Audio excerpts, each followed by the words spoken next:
يفقهوا قولي. صدق الله العظيم.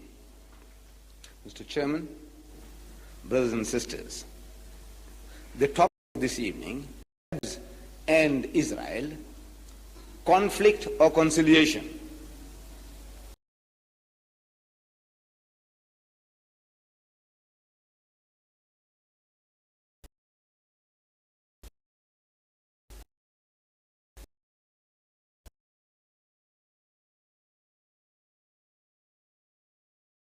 Is not a subject which we have conjured up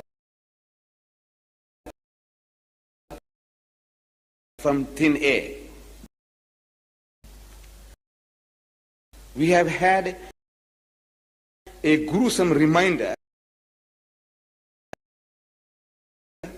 of this subject in this evening's paper, the Argus.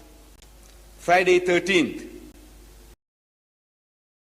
Friday the 13th. You remember? Jokingly I was telling you, for the Westerner, 13 is an unlucky number, and Friday the 13th is double bad luck.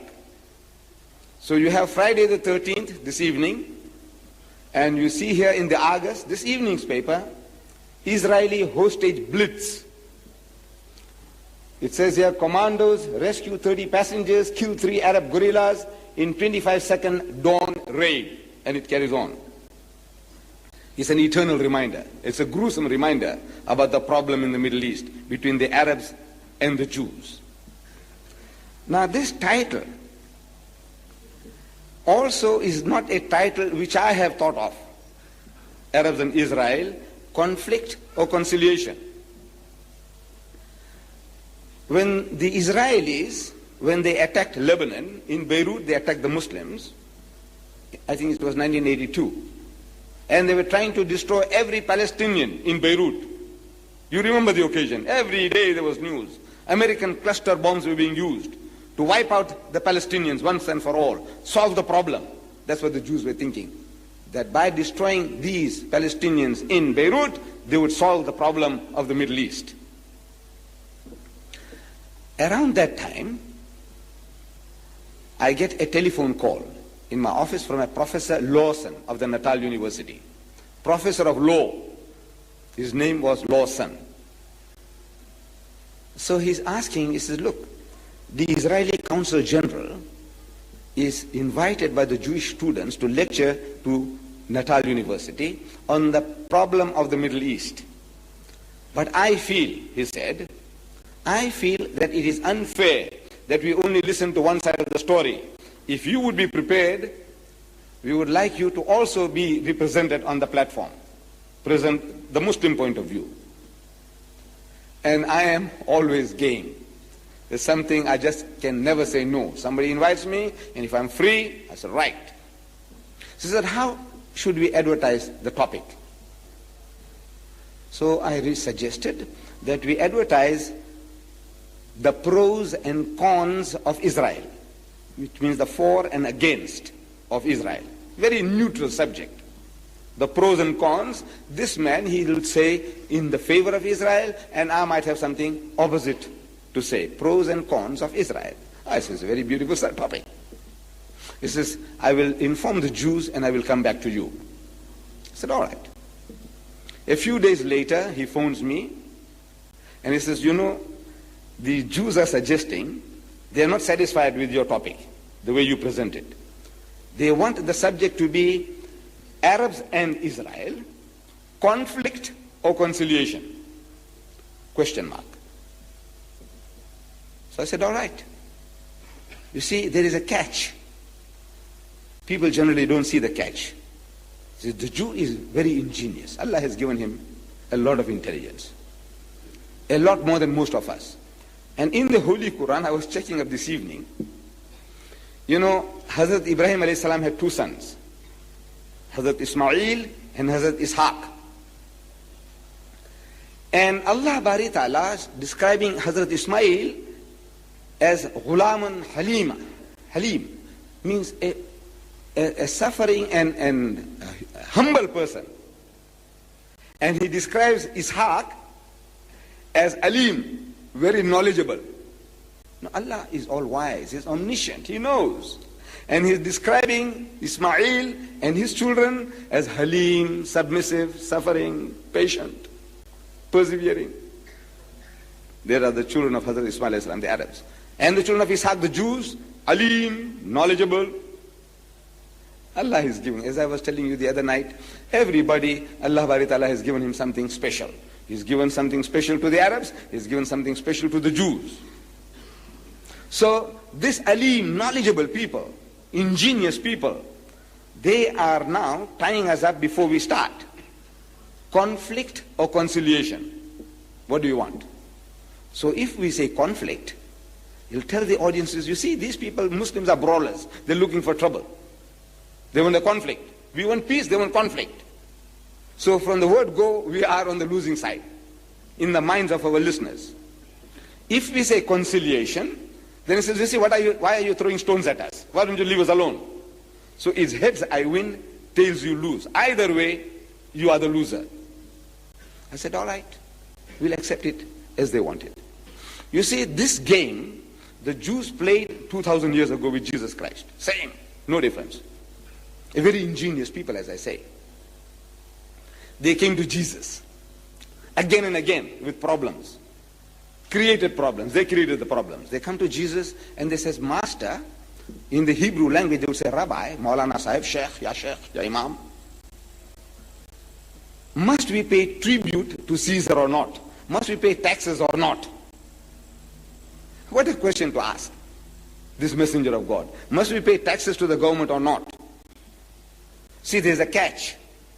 The catch is, if he says pay tribute, pay taxes, then they will tell the people that this man is not our Messiah, the man we are waiting for, our liberator. This is not the man.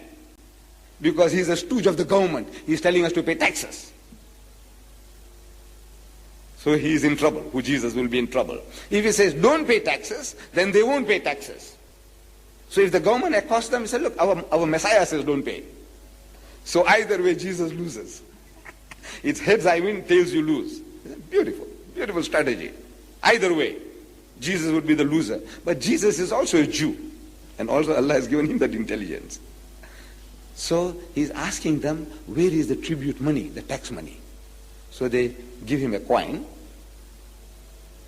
So here. They say, whose inscription is this picture? Whose picture is this? They say, Caesar's. He said, well, render unto Caesar what is Caesar's. What belongs to him, give it to him.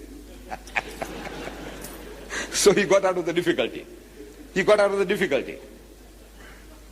I am only demonstrating how ingenious Allah has made these people. You can never win against a Jew in any type of written document you get into it. Or in a discussion or a dialogue. It's very difficult. They come to Jesus again. According to their own records, the Christian record. Now they bring a woman. They catch her and they bring her. He says, you know, Master, this woman, we caught her in the act of doing zina, adultery. What must we do to her? So if he says, stone her, they'll stone her. Because that was a law. In the Torah, it says the adulterer and the adulteress must be stoned to death. So if he says stone her, they'll go and kill her. And adultery was not a capital crime in the Roman Empire. So they will be charged. He said, why did you kill that woman? He said, look, our Messiah said so. So he's in trouble with the government. If he says, let her go, then they say, you see, this man is not a man of God. Because of the Torah says that the adulterer and the adulteress must be stoned to death. So again, heads I win, tails you lose. Both way, poor Jesus loses. So what does he do? Again, he's also a Jew. Allah has also given him that intelligence. So he says, let him who's free from sin cast the first stone. Anybody who's sinless, you haven't done any crime, you didn't do haram, zina, then you start. And then he started scribbling in the sand. The Christians don't know what he was scribbling. People were watching over his shoulder to find out what he's scribbling. Actually, he was scribbling combinations of names. Mary and Joseph. This guy who was looking over the shoulder is Joseph. And he had something to do with Mary. So he says, Mary and Joseph. It reminds him as it's me. Away he goes. Then Solomon and Bathsheba. So the guy was looking over the shoulder, was Solomon, and he had something to do with Bathsheba. So away he goes. By the time he's finished scribbling these combinations, the whole lot of them were gone. Because they were all zanis, they were all adulterers. So he solved the problem. Now what are we to do with the Jews? So ingenious. What do you want? Conflict or conciliation? I said, all right, you can have it. Let them have it as they want. If they say, you must speak first, I said, all right, I will speak first. Alhamdulillah. I said, look, if Allah has put you in the right, if you have got the right this thing, you don't have anything to worry about. So we had a debate with Dr. Lottam of the Israeli embassy in Pretoria and myself. It was a fantastic meeting. It was videotaped. But you see, when we started this meeting, it started with a small hall, and there were hundreds milling outside. They want to get in and they can't get in. So the chairman said, look, we'll have to move from here into a bigger hall. So everybody started moving to the bigger hall. And these camera people, they also had to carry the things around, and they just put it somewhere and they started shooting. And behind us was a long curtain, and this curtain was flapping. And these things here, they are so sensitive that they are effective to any type of light change. So the camera is also doing that. As our eye would do, these lenses are also doing the same thing. And so the film was not so grand, so we didn't promote it, but it was a fantastic meeting that we had. However, what is the case about the Jews and the Arabs? What is the problem? You see, the Arabs, when this problem started, and the problem really started around 1918. Prior to 1918, the Arabs, they didn't know that they were a nation. You see, in a primitive stage of man, the man thinks, well, he's a human being, everybody is a human being. You come along and there's a land next door to you. If he comes and settles down there, ahlan wa sahlan, the Arab would say, family and plain, this is all Allah's, the earth is the Lord's, and the goodness thereof, everything is Allah's, you can enjoy, come.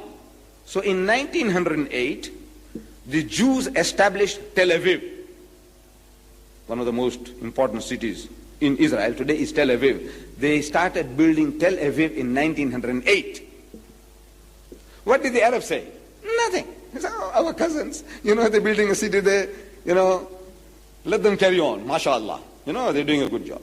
Then some poor Arabs, poor among all communities, they try and take a little advantage. If they can steal your sheep, your goat, they'll do that.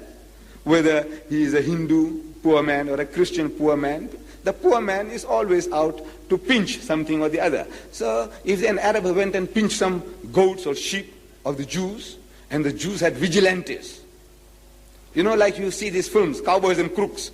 How the cowboys, with the gang, they go and run down the crooks. Same type of thing the Jews were doing with the Arabs. They used to corner them up and give them a good bashing, in gangs, vigilantes you call them. What did the Arab say? Nothing. He said, you see, my brother, the Arab says, my brother, he went and stole my cousin's sheep and goat, so he gave him a good whacking, he deserved it. They were not thinking in terms of Arab and Jew. See, this is my brother, and that's my cousin. My brother had no right to steal my cousin's sheep. So if he did it, and if these guys catch him and give him a good whacking, he deserved it. They were not racist. They were not thinking in terms of race, Arab or Jew. No. It was one human being to another. This was the relationship. In 1918, Weizmann, a Jew, a very brilliant scientist, he helped the British government in some invention about gunpowder or something like that. And as a reward, the British government, they said, now we will give you Palestine as a Jewish home. This is what he wanted. He said, right, we give it to you. Palestine as a home for the Jews. Now the Arabs wake up and said, look, man, this is our home. These guys want to take it away. So they started rumbling, grumbling, but unorganized, backward people, uneducated people. So they're making noise, they're making some little trouble here, little trouble there, and it carried on. But the Jews were getting in more and more Jews, sophisticated people from Germany, from France, from Poland, from Russia. They have been brushing their wits against the Westerner. They come along among these simple simpletons, fools. These our brothers were like fools. What the white men came here, what they found the Bushmen and the Hottentot and the Bantu, similar condition they found the Arabs there. So they started their techniques and they started getting in more and more and more. And the Arabs started making a little bigger noise and a little bigger noise until 1948. In 1948, the Jews, they started bombing the British. King David Hotel, they bombarded and they killed so many people. Count Bernadette, they killed him. There were some British soldiers, they captured them and they hanged them. This Begin fellow, Begin, he did it. So the British government offered a reward of $47,000, dead or alive, for Begin, the ex-prime minister of Israel. And the British threw in the towel. And these people, they had the experience. They were in the World War II, World War I. They had 1 million soldiers, 1 million Jews from all over the world, experienced people, and they knocked hells into our brethren, and they captured the land. They had certain peace apportioned to them, but they went and, the Arabs started making trouble, and unequipped, the Egyptians came there and they got a good whacking, and the Jordanians came and got a good whacking, and our Jewish cousins, they did the job. They captured more than what was supposed to take. But in the previous 1400 years of Islam, or 1000 years of Islam, the Jews were living among the Muslims. In Spain, when the Muslims conquered Spain, the Jews were working side by side and they benefit from the fruits of the Muslim conquest. The golden age of the Jew was the golden age of the Muslim. The best time that they ever had was under the Muslims in Spain. And for 1000 years, the Christians have been persecuting the Jews. Every Easter, they kill the Jews. He said, these are Christ killers. They kill our God. Kill them. And they kill the men, and they did what they liked with the women, and they burned their homes, and they fled. One pogroms after another. This country, in Germany, in Poland, in France, everywhere there were pogroms against the Jews. Every Easter, the Christians reminded themselves that these are the killers of our God. Kill them. And they massacred them. And they fled. And they fled to Muslim lands. And the Muslim says, Ahlan wa sahlan. You are our cousins. Father Abraham, he had 2 wives, Sarah and Hajra. You are the children of Sarah. We are the children of Hajra. Oh, come, live. And they went and lived. Peace. In 1000 years, there had not been a single riot against the Jews in any Muslim land. An individual Jew might have killed an individual Arab.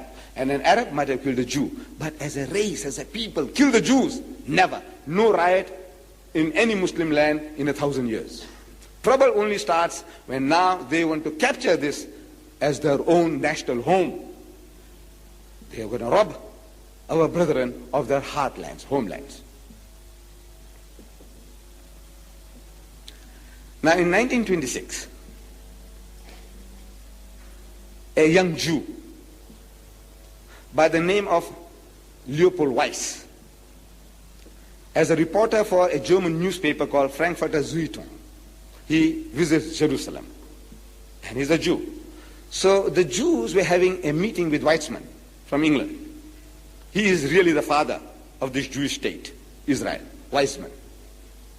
So in the meeting, they had a plan on the big table, and they were marking out what we're going to do, and we'll take this away, and we'll take that. Among the Jews, they're planning, scheming. Ben Gurion was there. All these are young people, planning, scheming. Maybe Begin was also there. So this young Jew, he had a conscience. So he says, while this discussion is being carried on, he said, I'm reading from his book. He said, I had the disturbing impression that even he, who Weizmann, like most of the other Zionists, was inclined to transfer the moral responsibility for all that was happening in Palestine to the outside world. The moral, for all the trouble that was brewing, they say, British is responsible, the Germans are responsible, but not themselves. They are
must have an impact of the character of the individual.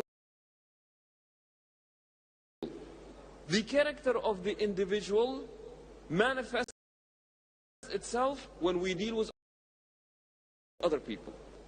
So it's a circle that is made of these four important vital components. Set of beliefs, you must practice them in a set of rituals. These rituals must impact your behavior and your character is shown as you deal with other people. And by the way, any missing link in this chain is not acceptable. A person may have good ibadah, but they have no good akhlaq. And that is the case nowadays. With Muslims, you have people who are excellent when it comes to rituals doing. But they're very rude, they're very loud, and they're just not pleasant to be around. And then you have another group of people, they're very nice, they're very calm, it's easy to get along with them. However, they have no proper relationship with Allah. Seems to be a good relationship with his creator, but has a terrible relationship with creation, or somebody who gets along well with creation, but has no proper relationship with the creator. Who's better? This is like we asking, which one do you want me to take away from you? Your right eye or your left eye? I would say neither. So similarly, we cannot say that I have a proper relationship with Allah, but I don't care about people. It does not work out that way. And that is why this link is very important. Not the following. If you have, and listen to this carefully, if you have excellent ibadah, but terrible akhlaq, meaning that you do your ritual,